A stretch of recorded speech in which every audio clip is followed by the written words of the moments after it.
যাওয়ার কথা বলে আমাদেরকে কোন গ্রামের ভিতর নিয়ে আসলো বুঝতে পারিনি। ঘুম থেকে উঠে দেখি এই অবস্থা। এটা কি আসলেই সিলেটের রাস্তা কিনা সত্যিই জানি না গাইস। আসসালামু আলাইকুম, হ্যালো এভরিওয়ান। চলে আসলাম আমিও ঘুরতে। তো রাতে আমরা যখন বের হই অনেক গান বাজনা করছিল, ওরা এনজয় করছিল, আমিও ছিলাম। এখানে নেমে একটু চা কফি খেয়ে নিলাম। ঘুম থেকে উঠে দেখি সূর্য মামা উকি দিচ্ছে, তো একটু ভিডিও করে নিলাম। আর সিলেট যাওয়ার রাস্তাগুলো আমার ভীষণ ভালো লেগেছে। আমি সত্যিই বুঝতে পারিনি যে এটা সিলেটে যাচ্ছি নাকি কোনো গ্রামগঞ্জে ঘুরতে যাচ্ছি। সিলেটের ভিতরে গ্রামগুলো অনেক সুন্দর আছে, তবে আমরা রাস্তা ভুল করে অন্য রাস্তায় চলে আসি, এই জন্য আমাদের অনেক লেট হয়। জানি না ম্যাপে কেন উল্টাপাল্টা রাস্তা দেখাচ্ছিল, যেটা সহজ রাস্তা ছিল ওটা রেখে আমরা অন্য আরেকটা রাস্তা দিয়ে ঢুকি।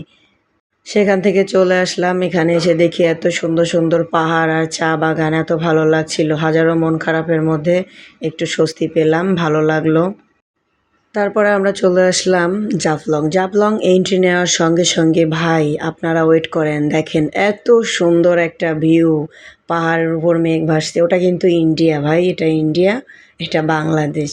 আর এত কাছ থেকে ইন্ডিয়া দেখবো আমিও ভাবতে পারিনি। আমার ভীষণ ভাল লাগছে। তো অনেক ঘোরাঘুরি করলাম।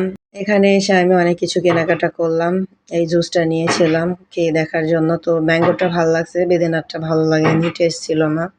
আর এটাই সেই জাফলং জিরো পয়েন্ট।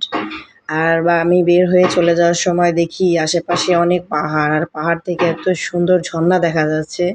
বের হয়ে একটু ভিডিও নিলাম, তবে ওয়েদার খারাপের কারণে ভিডিও ভালো আসেনি।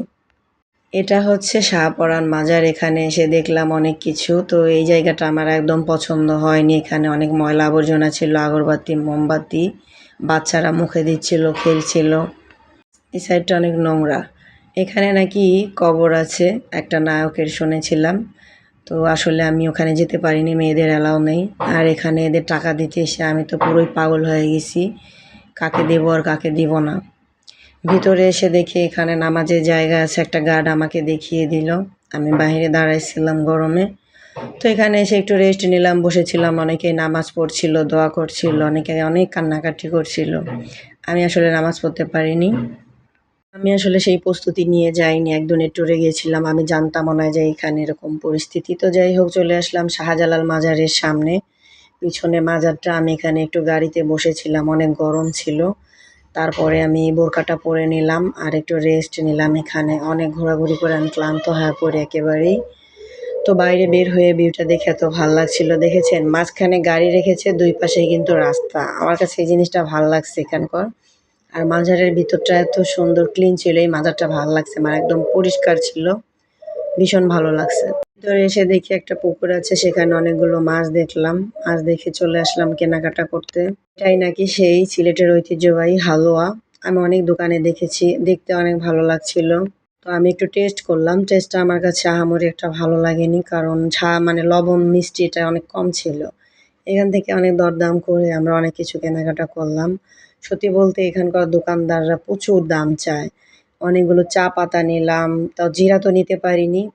মানে অনেক দাম চায়। এইজন্য আমরা অনেক কিছু কেনাকাটা না করেই চলে আসছি। এখানে সেম অবস্থা। মানে এনাদেরকে টাকা দিচ্ছি, যারা নিচ্ছে তারাও আমার কাছে আসে, যারা নিচ্ছে না তারাও আসছে। তো আমি আমার দেখা মতো আমি সবাইকে দিয়ে দিছি, বাকিটা আল্লাহর হাতে, কবুল করার মালিক আল্লাহ। আমি আমার মতো করে সবাইকে দিছি। তো ওখান থেকে বের হয়ে আমরা যেহেতু চলে যাব, চলে আসলাম একদম বাগানে, চা বাগানে। তখন তো শুধু রাস্তা দিয়ে দেখছিলাম, তো ভাবলাম একটু ভিতরে যাই। আর এখানে ভিতরে এসে আমি চা বাগানই শুধু দেখিনি, আমি দেখলাম যেখানে চা গাছটা কিভাবে রোপণ করে, কোথা থেকে হয় ওটা শুনলাম। আর বোঝেনি তো পাহাড়ি অঞ্চল, এই মেঘ, এই বৃষ্টি, ভালোই লাগলো সব কিছু একসঙ্গে দেখে। বের হয়ে আসলাম, রাত হয়ে গেছে, একটু কফি নিয়ে খেয়ে নিলাম। আর আমরা গাড়িতে সারা রাস্তা ম্যাপ দেখে আসছি, তারপরে অনেক ভুল হয়েছে। তো কি করব, চলে আসলাম। ৬টা ৭টার দিকে বের হয়ে গেছিলাম। আল্লাহ হাফেজ বন্ধুরা।